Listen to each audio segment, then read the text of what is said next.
Welcome in. Let's get you a live look outside. It was the beginning of that big warm up today for Denver, and tomorrow we'll be hovering very close to a record high.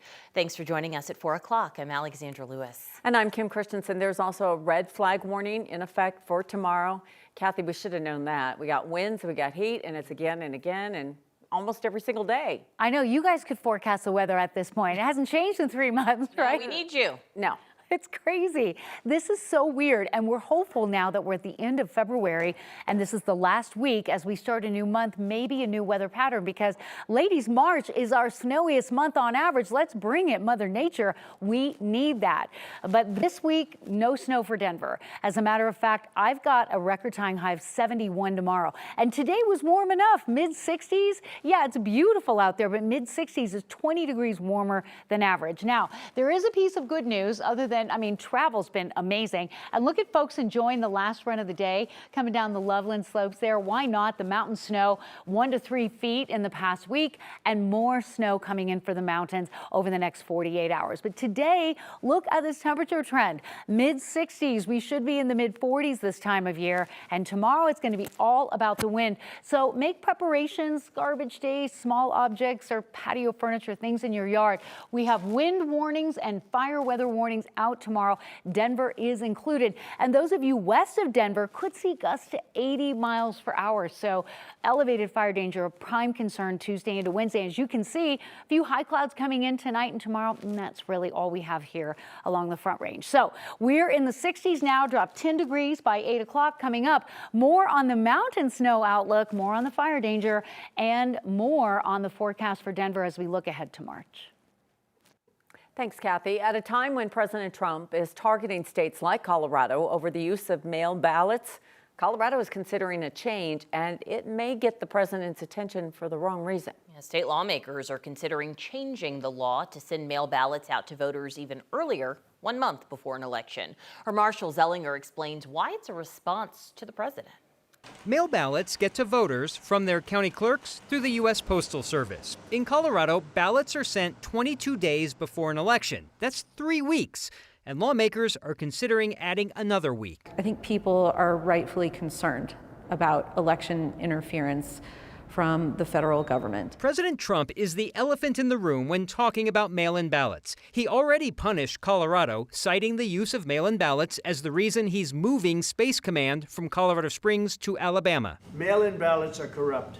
Mail-in ballots, you can never have a real democracy with mail-in ballots. And people are concerned about the Postal Service and how that might be used to slow things down. And so we want to ensure that there is plenty of time to be able to work through that. Democratic State Representative Emily Sirota is sponsoring the bill that makes several changes to Colorado's election process, like putting mail ballots in the mail stream earlier than ever before. Is that the wrong attention to be giving Colorado when President Trump has clearly been targeting and punishing states like Colorado over this issue? I don't think that there is anything that we could do or say that would change President Trump's mind about targeting Colorado. Last week at a rally in Georgia, the president said he only supports mail ballots for the military, people who are ill, disabled, or someone on vacation. Other than that, we don't want mail-in ballots because mail-in ballots, they cheat. We have the contingency plans in place to still get those ballots out to you, even if, for whatever reason, Trump attempts to make any influence on our delivery. Republican Weld County Clerk Carly Koppes supports the additional time for ballots to get in front of voters, just in case the president somehow alters mail delivery of mail ballots. Can you deliver mail-in ballots without the Postal Service? Is there a contingency that clerks are talking about? That is actually a contingency that we are working on with the Secretary of State's office and the governor's office. Hopefully, if your ballot's coming from Butler County, it's going to Butler County. I asked for the details of that contingency. Everything's on the table, I'm told, from places like FedEx, UPS, even couriers. This bill is more than just adding a week to mail ballot delivery. It would also get rid of a state law that allows anyone to challenge anyone else's voter registration status. There's a federal law that helps keep voter rolls accurate, but this state law gives individuals power that clerks have told me that are being weaponized to try to target valid voters. Like, hey, I don't think you're a valid voter, but you really are, and it's delaying the process and adding work for clerks. Another part of the bill would also require the governor to fill any U.S. Senate vacancy with someone of the same party as the last U.S. senator. We haven't had this issue in a while, but right now the governor probably wouldn't appoint someone to the Senate of an opposing party. So that's also roped into this election bill, Kim. Wow. This is a big thing and very complex. Is it? I mean, we're so used to mail-in ballots. We've been doing it for so long here. Two decades. It feels like some people would say, is it needed? I guess. My question is, look, our ballots are so long. Sure, as much time as possible to review them is great.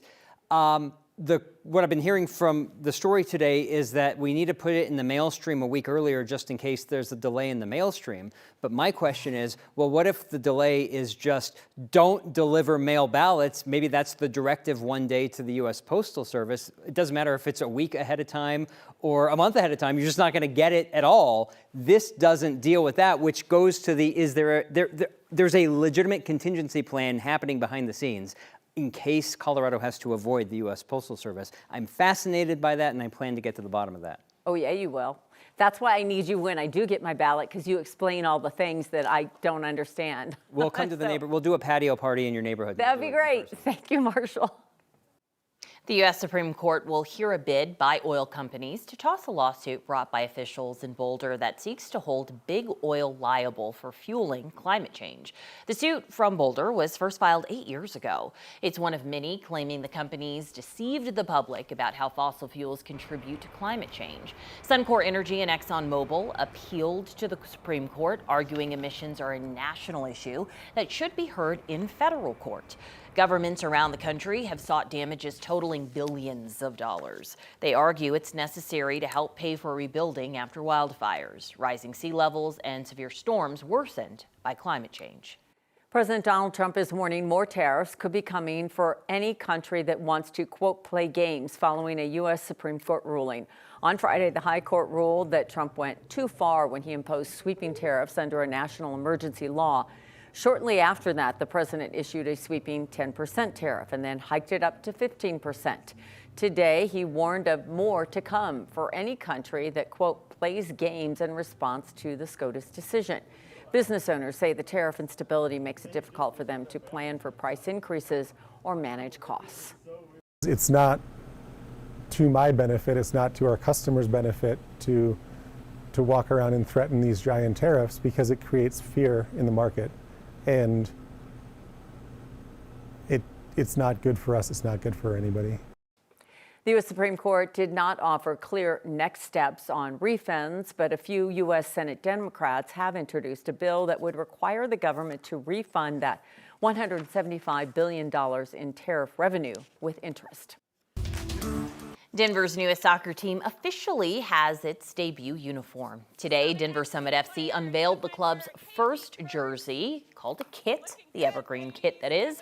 The primary color is, unsurprisingly, evergreen green, inspired by the, quote, towering pine forests that blanket Colorado's Front Range. The team's first game is on Saturday, March 14th in San Francisco. 2 weeks later, they'll play in Denver for the first time at Empower Field. Lindsey Vonn is continuing to recover from multiple surgeries to repair her broken leg, and now she is revealing the damage could have been much worse than previously thought. Vonn revealed in an Instagram post today that trauma from the crash led to something called compartment syndrome in the leg. She said if it hadn't been treated quickly, amputation might have been required. She credits a doctor in the Vail area who works for Team USA for saving her leg. Later this hour, we're going to be joined by an orthopedic surgeon to explain more about these injuries and what action was needed.